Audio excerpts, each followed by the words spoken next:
Hello and welcome to Harper Podcast. I'm your host, Amrita Tripathi.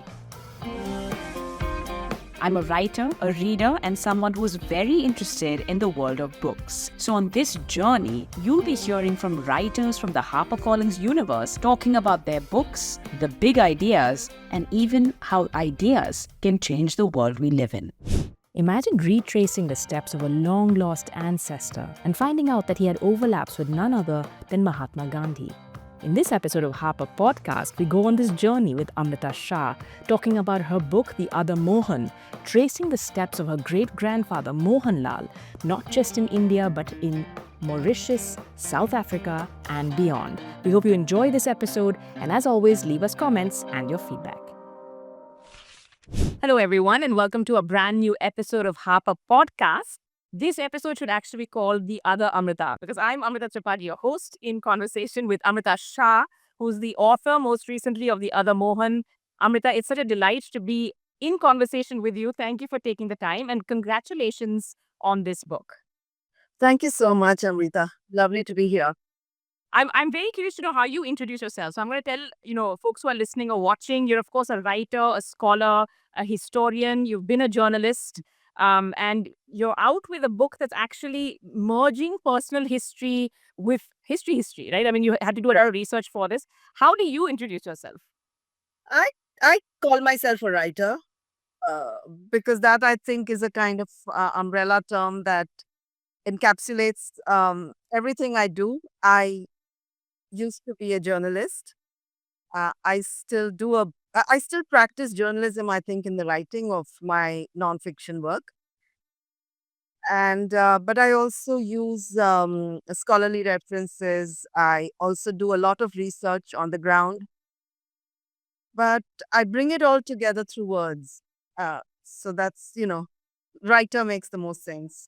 The primary identity, which I think which totally tracks. So we'll ask, I definitely, through the podcast, we also love to ask a little bit of the process and, what goes on behind the scenes.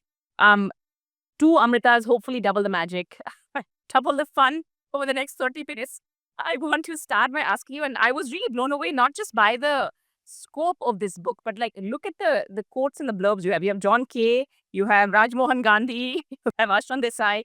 Rajmohan Gandhi says this is a formidable book about India's diaspora and the human wish to ride a dominant wave. So I want to start by asking you, talk about the other Mohan, which is Mohanlal, your great grandfather, and of yours, tracking some of the parallels with Gandhiji. Do you want to take us through a little bit of the sort of premise of the book and how you kicked this journey off?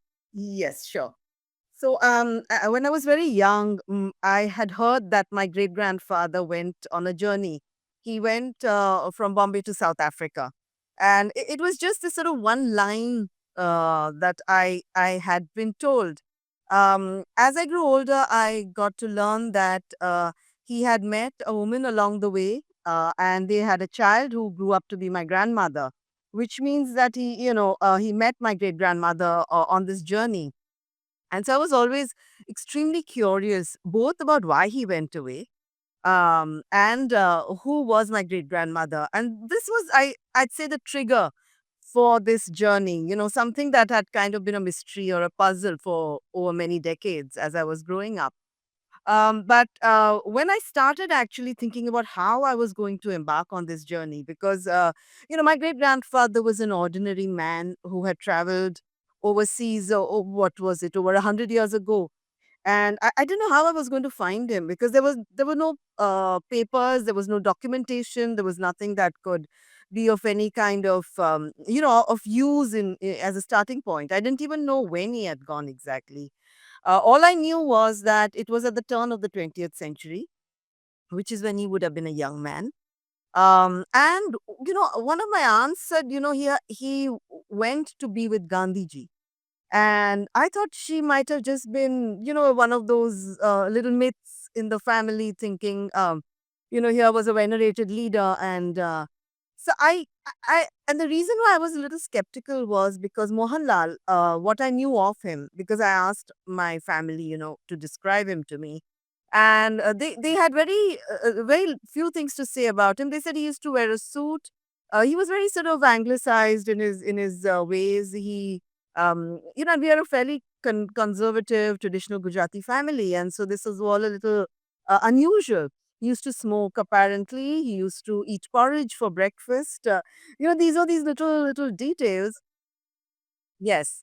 And he used to, when he returned from South Africa as an older person, he used to teach Westerners in multinational companies Hindi and Gujarati.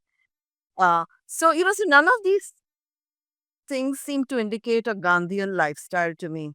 So I was a little unsure of whether to sort of how seriously to take this, but it did give me a way to start. So I wrote to a few Gandhi scholars and I asked them if they'd ever come across my great grandfather's name in the course of their research. And someone, this very distinguished scholar from New York, sent me a few paragraphs. Oh, sorry, it was like one whole paragraph, but a few lines from Gandhi's newspaper, Indian Opinion, in which Mohanlal Kilawala, my great grandfather, was described as an interpreter and a teacher. It said that he had gone to South Africa via Mauritius and that he had participated in a very important episode in the Satyagraha campaign in 1908. So this was a starting point for me to kind of go and look at to see what more I could find about him. And you kind of follow in the footsteps. I was just looking at, in the prelude where you say from Mumbai you go to Cape Town, Pretoria, you go to Maurice, and I was just thinking through. The way you've done this is fascinating. So I've had the privilege and joy of traveling to some of these places, and like when you talk about Table Mountain, I'm like, oh my god, I remember that cable car ride, and it's majestic. But you also weaving the stories of the Indian diaspora at that time, which I thought was fascinating. You're doing it, of course, you're on this quest. It's almost like a personal quest for you to find out, more about your great grandfather. But you're also able to tell us the stories of, what these, Indian men and women were going through more than 100 years ago. Can you take us through a little bit of that? Because it feels almost like we're watching you, and this is, tribute to how well you write, of course, and your skill. It feels like, these puzzles of a jigsaw piece, coming together. Yes. Yeah. So my setting out was almost like a detective, right? Trying to connect the clues about my great grandfather, my great grandparents, really. But I could not do that without understanding the background. Why did he go in the first place? Or on the other hand, why did Gandhi set out in the first place? Why was he in South Africa?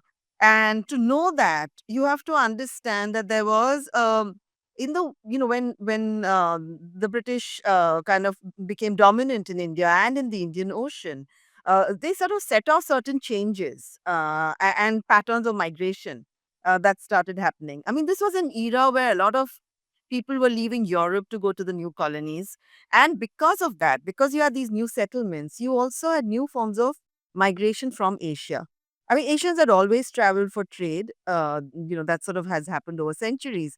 But these were new forms of migration. So, for instance, the first was that after the British abolished slavery, they still needed labor for their plantations. And so they kind of devised this system which was called indenture, by which semi-bonded workers, you could say, were taken from Asia to work in the colonies. It could be the Caribbean, it could be South Africa, it could be Mauritius. Mauritius was in fact the first country to import labor from India.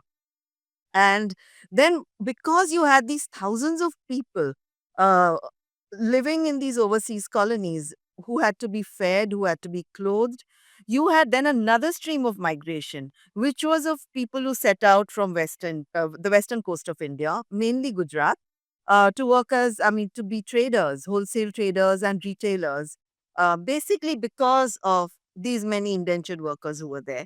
And then in their wake, you had, the odd lawyer, clerks, accountants, some more educated people who then teachers, who then were kind of servicing this new this emerging society overseas.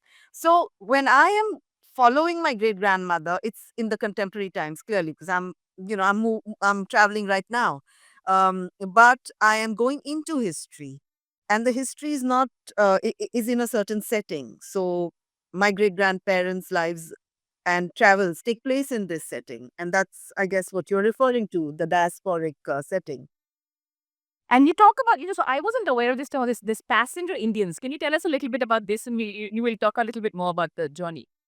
Yes. So you have these these divisions, because indenture was a formal system under the government. I mean, under the authorities at that time. So they were recorded when they went abroad. They were numbered, recorded. Their photographs were taken. So they were, in a sense, in a certain system, and they were their fares were paid for by the authorities. I mean, it was, under that system that everything happened.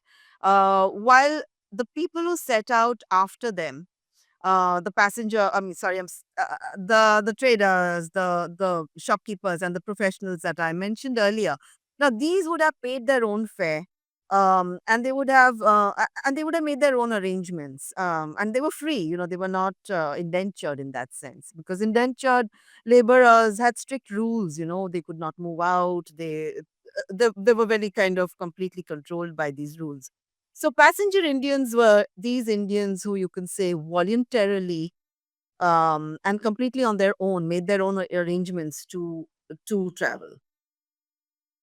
And it was still quite an sort of anomaly, right? Back in the day for them to, you talk about, many of the prejudices about not going overseas. Yes. And it's really interesting to think about this from a point of view of like pre-Google, pre-Google Map, right? As people kind of charting their own way. When we'll talk a little bit about how you kind of put the piece of the jigsaw puzzle together, because it's also really, it's very cool when, you find somebody who's able to help you trace something. You can feel that Yeah. kind of, as a reader, we can feel that excitement with you. But for the moment, can you take us through a little bit about, as you say that your grandfather happened to be in the shadow of this extraordinary man. Like, where did you find those kind of synergies or sort of the parallels? Yes. So, actually, this era or this historical event, which is the early part of the Satyagraha movement, and this whole sort of turn of the 20th century moment that I'm talking about in this place, has been told to us mainly through the Gandhi biography. So it is through, his evolution as a political activist that we come to know much of the kind of, the times that he inhabited. And here I was doing something a little different. I was following a very ordinary man about whom nothing was known, but who traveled at the same time as Gandhi, inhabited the same places, and I was looking into Gandhi's records to find details about him. So there was already that kind of connection, regardless of whether there was anything connecting them actually. And of course, as I found there was that Mohanlal did participate in Satyagraha. I also found, so what I actually looking at it as a kind of emerging society rather than the basis of an emerging movement first. I kind of found the life that had settled, the Indian migrant community life that was taking shape over there. Because you have these people going to a completely new land, and they're making their way through. Indentured workers are cutting through jungles. They are kind of creating these sugarcane plantations. They're facing disease. They're facing all kinds of climatic upheavals. And then you have these traders who are setting up shops, setting up businesses, making arrangements for tons and tons of rice and grain, etc., to come through. So this is a story of a certain kind of pioneering settlement, which is what I think I kind of was able to give more space to in my book, because the movement comes later. uh, and uh, and I also found that in Durban there was a kind of professional elite, which was the teachers, the interpreters, the people who had something to do with the legal system, and they were, in a sense, the same uh, professional kind of class as Gandhi. The Gandhi was an England trained barrister, so he was, of course, had a very kind of prominent person there even before he started his movement. But you see these professionals um, uh, uh, kind of getting more educated. Those who are born there, these would have been the children of indentured workers. They were becoming educated. So there are these functions, for instance, to welcome someone who's a colonial born who's gone to England to become a barrister and come back. There is a new library being opened. They're doing social work in the sense trying to kind of solve, I think it's a cholera epidemic. So these are kind of social events. You see the life of the community, the ordinary life, the day to day life. And that actually becomes the kind of milieu in which I could locate Mohanlal. And Gandhi was part of this milieu. We only read about him as a political leader, but at that time he was a young man who is part of this emerging society. He's contributing to it, but he's also living in it. And so I think that is how I kind of Mohanlal enters, and that's the kind of life I'm trying to kind of show how people lived, what those streets looked like. There were like these kiosks selling insurance or selling shipping like tickets because everyone was always on the move. So you kind of get a color of, there were jewelers who come from India, and you see these. At first, the migrants went, they just went on their own. Slowly, their wives and the children started coming abroad, and you see cultural kind of refinement taking place because now they're thinking about how to educate their children. They're thinking about linguistic kind of, setting up little societies. Um, and so I think what my interest was to show life, a society emerging overseas. And sort of seeing that come like come alive as a community is growing, as it's Yeah. finding its voice. And of course, both Mohans were important in that kind of Yeah. the way you tell that story, and like how the community starts to express itself, starts to look at those injustices and articulate Yes. what's going on. Yeah. And you talk about very interestingly um, this attempt to, we're not going to do any spoilers in this chat, but this attempt to sort of Yeah. the importance of translators or interpreters, right, for Gujarati language, Marathi language. Can you take us through that? Because that's again not something I think we're very familiar with before reading this. Yes. That the community was actually burgeoning and so populous that you actually needed to have these officially recognized or sanctioned interpreters in the system. Yes. So it's an interesting thing because you had the Macaulay system of education in India, where Macaulay actually talks about creating middlemen to translate, between the British and the mass of the Indian populace. And actually, this from the Macaulay system is where the interpreters went abroad, because if you look at them, they all wear suits. They're wearing their caste hats sometimes, if and they speak English and they speak some regional language or the other. Now, the context is, as you say, very important because you had indentured laborers going from a whole sort of swathe from the eastern India. So from the north to the south, so you have part of Bihar, part of UP, Orissa, West Bengal, Andhra, Tamil Nadu. So you have imagine all these languages being spoken overseas, and then you have Gujarati traders. You have people from the Konkan. You have some from Maharashtra, and you have a sort of smattering of workers going from the Punjab and other places. Because they all went because gold and diamonds were discovered there, and then there was a need for kind of laborers on the mines, not indentured. These were non-indentured passengers. So there were a number of languages being sort of spoken abroad, and you needed people to translate from these to English all the time. And of course, it was not easy because initially it was expected that people could speak, could speak four different languages. Could imagine speaking Bengali and Oriya and Tamil I mean, it's a little inconceivable. So I think that slowly they kind of slowly they got more and more interpreters. Actually, in the beginning, It is said that the first sort of unofficial translator was a woman. She was an indentured worker who went on the first boat, in fact, that went to South Africa. And she might have been educated in one of the missionary schools. And so apparently she could speak English. And then slowly over time, more and more people went. And Gandhi, in fact, his job, because he went to work for a trader from his hometown, Porbandar, and he was assisting on a legal case as a lawyer, but also as a translator because the evidence was mainly correspondence in Gujarati. So language was, really important.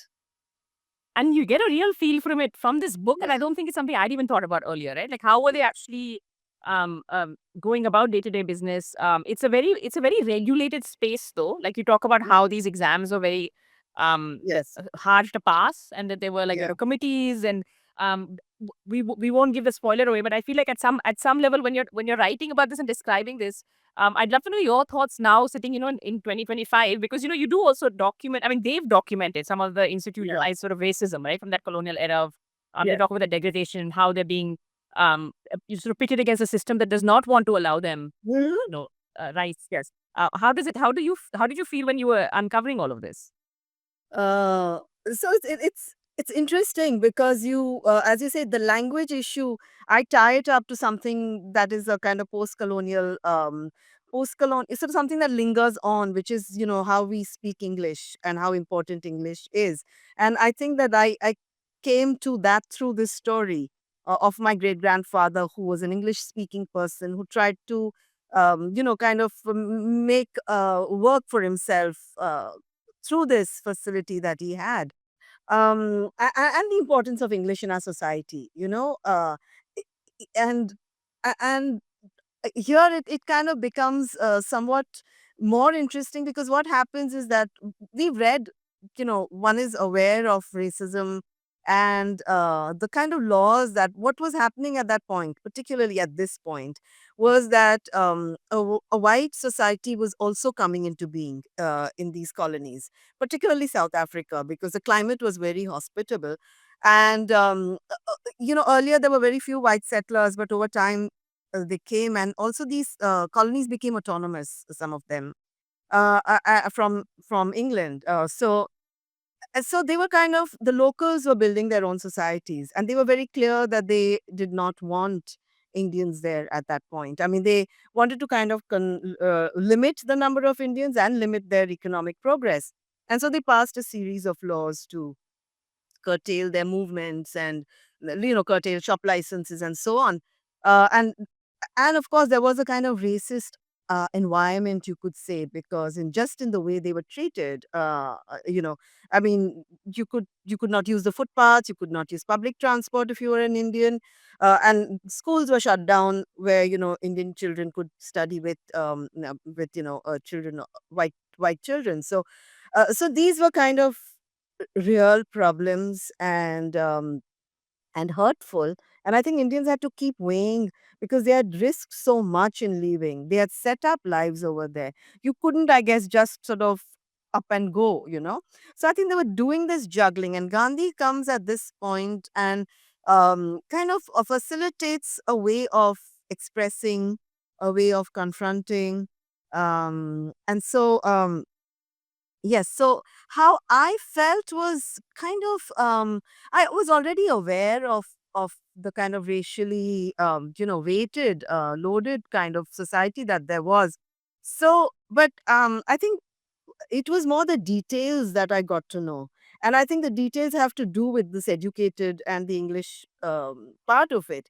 Because, and Mohanlal being in that category, what was happening was that there was a particular kind of, you could say, derision or contempt that the white settlers would have had towards someone who was trying to be like them, and which is kind of ironic, because you have the Macaulay system being set up in India, where you're actually trying to produce people who would, adopt a Western lifestyle, who would speak English, who would be communicators. And here you had them uh, officials, for instance, kind of being almost contemptuous of someone, more so because they saw that they were trying to be like them, in a sense. So, for instance, like the story of Gandhi being ejected from a train, from the first class compartment, which is, which is exactly that, because there is a white co-passenger saying, you can travel by train, but not by the first class, right? And Gandhi saying, but I have a ticket. Why should I not? And this was quite frequent. This happened quite frequently. For instance, you had government interpreters traveling by train as they were kind of, they had to for their work, and they were working for the authorities. It was not like they were even, they were working within the system of, and it could happen that they could be suspected to be not who they said they were, and arrested. And there were cases like that. Or someone, there's another case, finding letters to the editor, where there's a hotel owner who's gone on a ship to drop his friend off who's traveling, and I think some policeman or someone kind of acts, behaves a bit roughly with him. So he gets very outraged and he writes off a letter. Now, these are more slights, and instead of humiliations, or they're not outright, let's say, it's not actually physical abuse as indentured laborers went through on their plantations. But it's an interesting kind of aspect of, acquiring education to achieve a certain level of aspiration that has been set up in the colonial system, and then being derided for that, you know. So I think I found it interesting, because I already was aware of, the racism, and so this book, in that sense, working on it, I could say that it was more the details that I found fascinating, to try and understand what both parties would have felt. Um, it's more, I think I was able to bring a more textured understanding of the society that existed at that time over there. And I think that was what I was trying to do.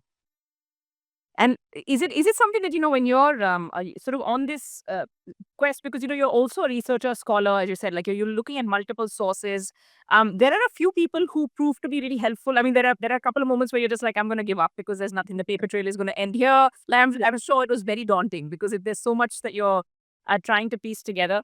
How important was it for them? Because it is a personal versus, say, if it is a sort of academic journey you were on, versus do you feel like the personal element helped out there, humanize the whole thing for folks who help you? Yes, I mean, look, I think, to that extent, it's my journalism that kicked in. Because as a journalist, I'm very used to going to places, strange places, and trying to find a story in a very short while. And it's always that tension: will you get the story or not? And I'm very used to being in that situation. And I've always relied on people. I've always uh, done that. Contacted a range of people and told them what I'm doing and asked for their help. And I think people do tend to help. I don't know if academics have that experience. I mean, because it was very useful for me to know uh, what to do once you get to a strange and unfamiliar place. It's basically you seek help, and that's what I used to do. And there were just some wonderful people who helped. And I don't know if they helped because only because it was a personal mission of sorts. That did help because I found initially, I think, as I write, when I got to Johannesburg, that was the first place, and I'd never been to South Africa before. I went to Johannesburg, and because I'd gone with this little bit of information that I'd got from about the link with Gandhi, I thought it was going to be easy. But when I got there, it was really not easy. And I remember meeting, so some friends of a friend in India had invited me over, and they very nicely had called a few of their friends to talk to me. And and as I was talking, I said, I'm here to try and find my great grandparents, and I thought they would laugh because it does sound a bit crazy. But they were so sympathetic because many of them had been looking for their roots in India. If they were if their ancestors were indentured, they really didn't know where they came from, which village, etc. So I found this kind of, I was entering actually a very sympathetic zone, I found. But that was one part of it. I think that when you kind of seek, it's like, I guess it's what crowdsourcing is now, where you state your problem, and people who have an expertise which you don't. So I'm not a trained historian, but I uh, initially started off talking to a trained historian who, it was so simple that what she did was actually help me just search in the archives database. Now, the thing is, it sounds so simple after you've done it, but the first time, it's a maze, and that can't what's happening. Um, I met this amateur historian, as I say, who just helped me connect something that should have been obvious, but it wasn't, and that's where I realized that I had to go look for my great grandmother in Mauritius. And that that also comes as a kind of, uh, it should have been obvious to me because the signs are all there from the paperwork. Uh, but so yes, I think people were key to my, and they've always been key, I think, in all the work I've ever done. I'm so happy that journalism plays such an important role in this. As a former, I feel like your skill, like those skill sets are so critical. Including the sort of getting along with people and knowing how to ask for help or knowing how to follow a story, right? Which is, but it's interesting because I did remember, I did note that where you said that, oh, it should have been so obvious to me. You said it here and it's in the book as well that I should have looked in Mauritius. But you must have been overwhelmed also because you're Yeah. also, as you're following the little clues that have been left in history. There's a fragment here, there's a fragment there. There's no way of Yes. knowing. Yes. So I'm curious. I mean, the very last few questions for you for the moment. I'd love to know if there's anything that really surprised you, or really stays with you, or something that really moved you as you were doing your research and writing this. I think finding my great grandmother, that was a very kind of, I think it's something that I was very, very keen to do at a very kind of emotional level, maybe.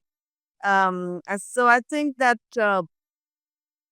I mean, I described this visit to a market in Durban, where I'm meeting these the spiritualists. I mean, they're selling these herbs and all that, which which do all kinds of things. Some allow you to get a cranky child to sleep.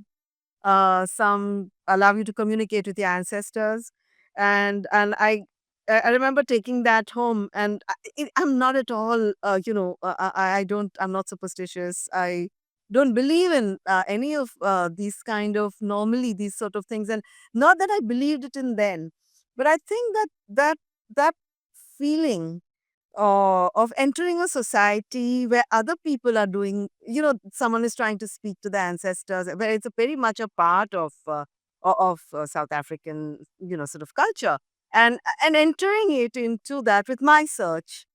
I think that was quite beautiful. I think that whole feeling of entering, and I was aware always that I was also going to study a migrant community, and we had also, like the British, gone somewhere that was not ours and settled there.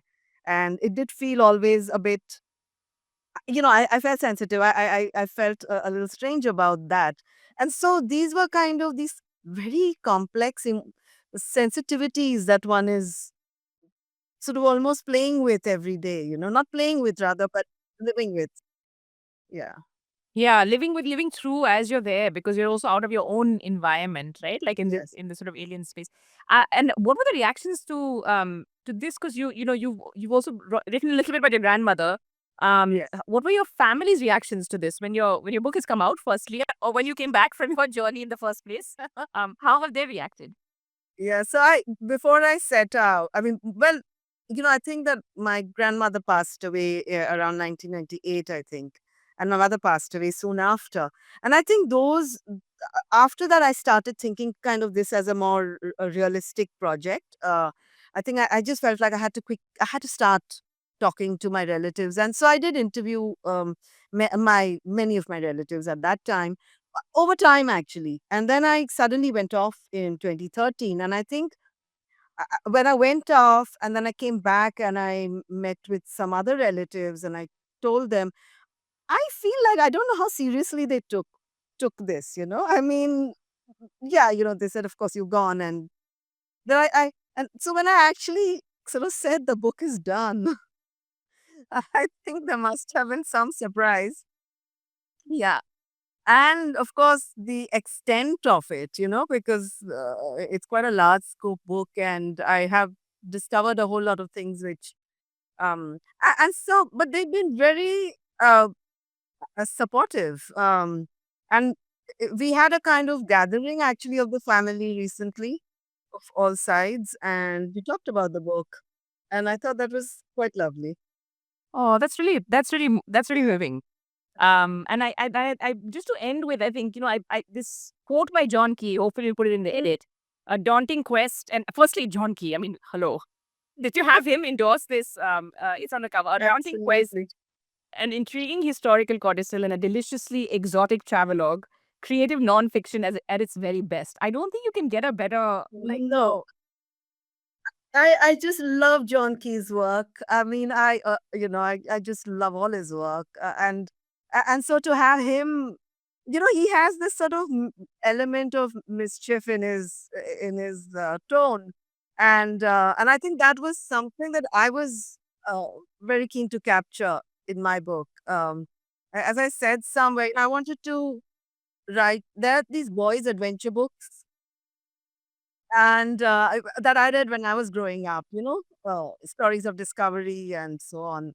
And I think like that as a woman and a post-colonial, I wanted to take an ironic take on that. And I think if anyone who's written extensively about the empire is John Key, and that was just great to have him endorse it. I think that's a mic drop moment. I'm sure you're going to win many awards, but that's really got to be the one that's terrible. And I hope those of you watching or listening to this episode of Harper Podcast get a sense, got a feel for what the book is. It's incredible. Highly recommend. Amrita, thank you so much for taking part in this chat and wishing you many, many more readers, many, many more adventures ahead as well. Thank you so much, Amrita. I enjoyed this. You're listening to Harper Podcast, and we certainly hope you enjoyed listening. Stay tuned for more episodes. This podcast is available on Spotify and Hubhopper. You can also stay updated with HarperCollins' new books, subscribe to the Harper Broadcast newsletter, and find us on social.